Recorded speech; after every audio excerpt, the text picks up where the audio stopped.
샬롬, 한 주간을 시작하는 월요일 아침입니다. 이 한 주간도 풍성하신 하나님의 사랑과 부활하신 예수 그리스도의 능력과 은혜 그리고 성령의 충만하심으로 말미암아 복되고 감사와 기쁨이 넘치기를 기도하고 축복합니다.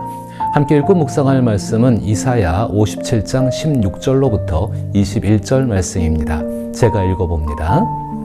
내가 영원히 다투지 아니하며 내가 끊임없이 노하지 아니할 것은 내가 지은 그의 영혼과 혼이 내 앞에서 피곤할까 함이라. 그의 탐심의 죄악으로 말미암아 내가 노하여 그를 쳤으며 또 내 얼굴을 가리고 노하였으나 그가 아직도 패역하여 자기 마음의 길로 걸어가도다.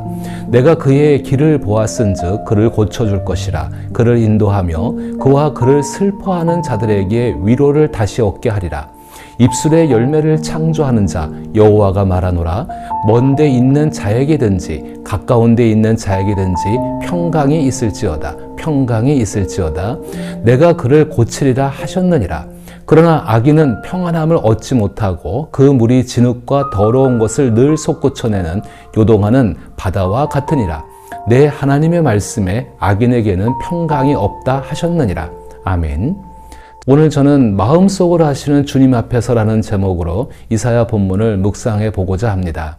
오늘 본문은 고난받는 하나님의 종 예수 그리스도를 통해 하나님께서 우리를 완전히 용서하셨음을 분명히 전하고 있습니다. 또한 하나님께서 영원히 다투지 않으시겠다는 결심을 밝히시는데 이는 우리의 영과 혼이 쉼을 얻지 못하는 현실 때문입니다. 더 나아가 하나님은 반드시 처음 창조하신 본래의 모습으로 우리를 회복시키시겠다고 약속하시며 회복에 대한 강한 의지를 나타내십니다. 내가 영원히 다투지 아니하며 내가 끊임없이 노하지 아니할 것은 내가 지은 그의 영혼과 혼이 내 앞에서 피곤할까 함이라. 그의 탐심의 죄악으로 말미암아 내가 노하여 그를 쳤으며 또 내 얼굴을 가리고 노하였으나 그가 아직도 패역하여 자기 마음의 길로 걸어가도다. 내가 그의 길을 보았은즉 그를 고쳐줄 것이라. 그를 인도하며 그와 그를 슬퍼하는 자들에게 위로를 다시 얻게 하리라. 입술의 열매를 창조하는 자 여호와가 말하노라. 먼 데 있는 자에게든지 가까운 데 있는 자에게든지 평강이 있을지어다. 평강이 있을지어다. 내가 그를 고치리라 하셨느니라. 그러나 안타까운 점은 하나님께 완전한 용서를 받은 후에도 회복을 간절히 원하면서도 정작 자신의 마음과 말, 행동에서 하나님을 닮으려 하지 않고 고집을 부리는 악인의 모습이 바로 용서를 받은 사람들 안에 존재한다는 사실입니다. 이로 인해 그들은 하나님께 용서를 받지 못한 진짜 악인과 다를 바 없게 됩니다. 이러한 모습을 이사야 57장 20절과 21절에서 다음과 같이 표현하고 있습니다. 그러나 악인은 평온함을 얻지 못하고 그 물이 진흙과 더러운 것을 늘 솟구쳐내는 요동하는 바다와 같으니라. 내 하나님의 말씀에 악인에게는 평강이 없다 하셨느니라.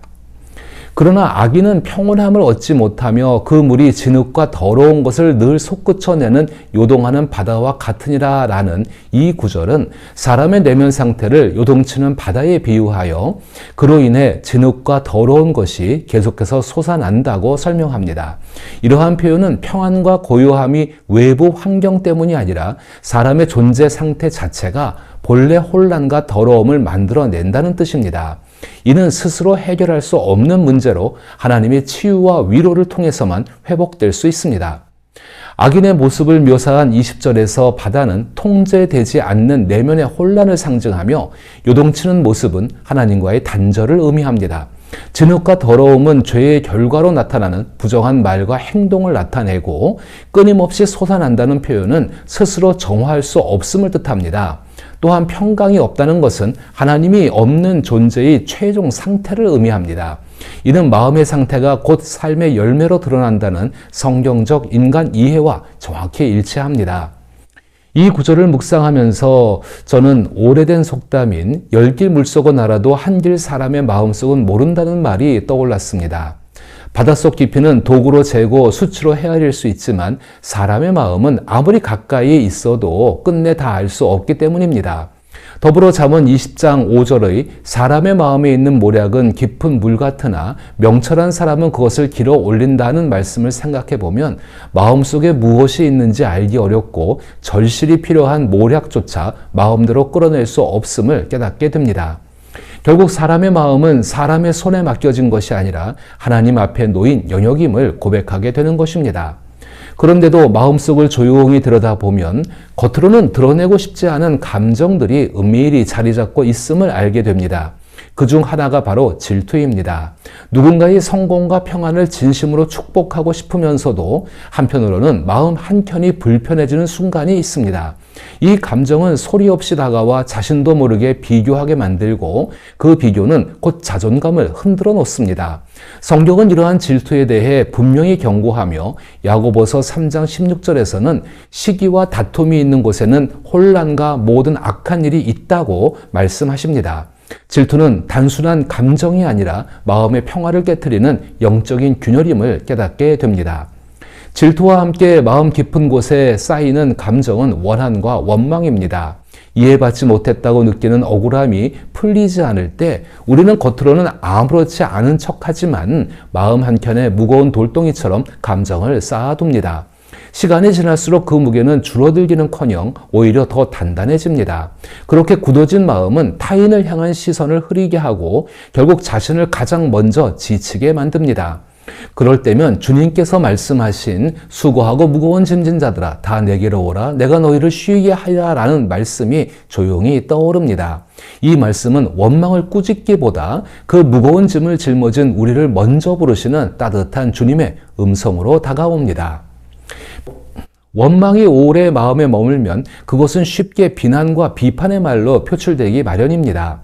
마음속에 정리되지 않은 감정이 쌓이면 결국 말과 행동으로 드러나기 때문입니다. 우리는 종종 옳고 그름을 가린다는 명분 아래 타인을 판단하는 위치에 서게 됩니다.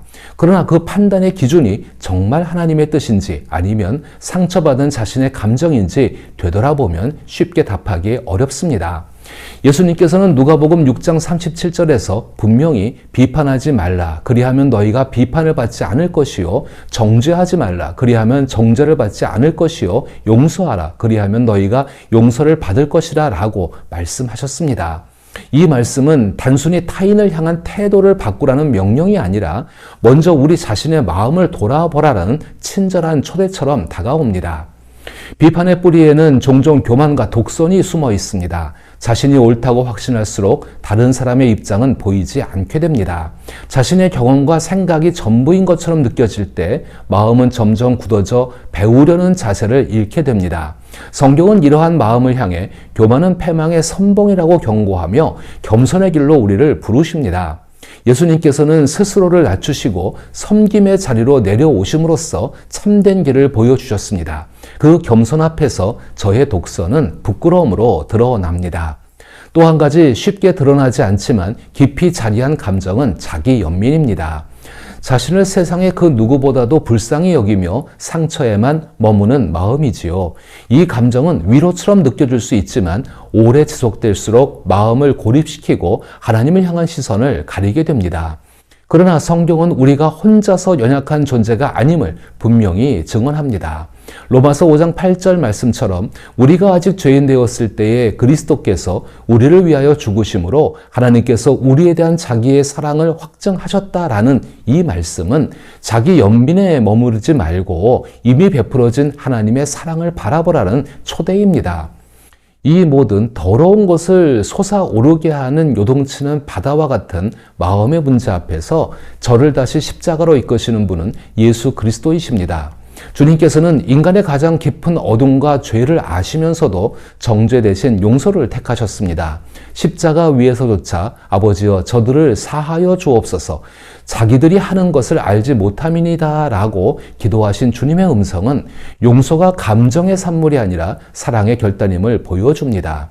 그 용서는 일부가 아니라 전부였으며 조건이 아니라 은혜였습니다.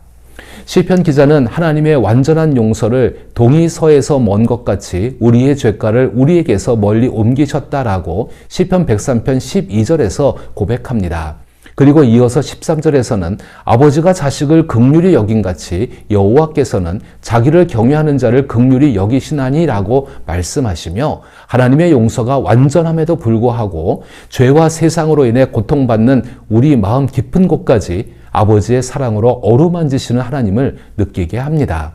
사람은 자신의 마음을 온전히 알지 못하지만 하나님께서는 그 마음을 아실 뿐 아니라 고치시고 새롭게 하시는 분이십니다. 그러므로 사람의 마음을 온전히 알 수 없기에 함부로 판단하지 않기로 결심합니다. 저 자신조차 제 마음을 완전히 이해하지 못하기 때문에 더욱 주님 앞에 머물며 마음을 새롭게 하려 합니다. 이미 완전히 용서받은 자로서 다른 이들에게 조금 더 오래 인내하고 조금 더 신중하게 말하며 조금 더 깊이 용서하는 삶을 살아가고자 합니다. 이것이 마음을 다하시는 주님 앞에서 제가 드릴 수 있는 가장 진실한 응답이라고 생각합니다. 그러므로 기도합니다. 아버지 하나님, 제 마음 깊은 곳에 자리한 질투와 원망, 교만 등 주님을 불쾌하게 하는 모든 감정을 내려놓습니다. 때로는 다른 사람을 판단하며 스스로를 의롭게 여겼던 저의 모습을 고백합니다. 오직 주님의 빛 앞에서만 저의 마음이 온전히 드러난다는 것을 깨닫게 하시고 십자가에서 베푸신 예수님의 사랑과 은혜에 진심으로 감사하게 하옵소서. 이미 용서받았음에도 불구하고 용서를 주저하며 판단했던 것을 고백합니다. 주님의 은혜를 삶 속에서 실천하게 하시고 굳어진 마음을 부드럽게 변화시키며 교만한 마음은 겸손으로 낮추어 주옵소서. 저의 말과 행동에 긍휼과 자비가 흐르게 하시고 함부로 단정하지 않으며 항상 주님께 가까이 머물게 하옵소서. 오늘도 진실한 마음으로 하나님과 사람들 앞에 서서 용서받은 자로서 용서하며 살아가게 하시기를 예수 그리스도 이름으로 기도합니다. 아멘.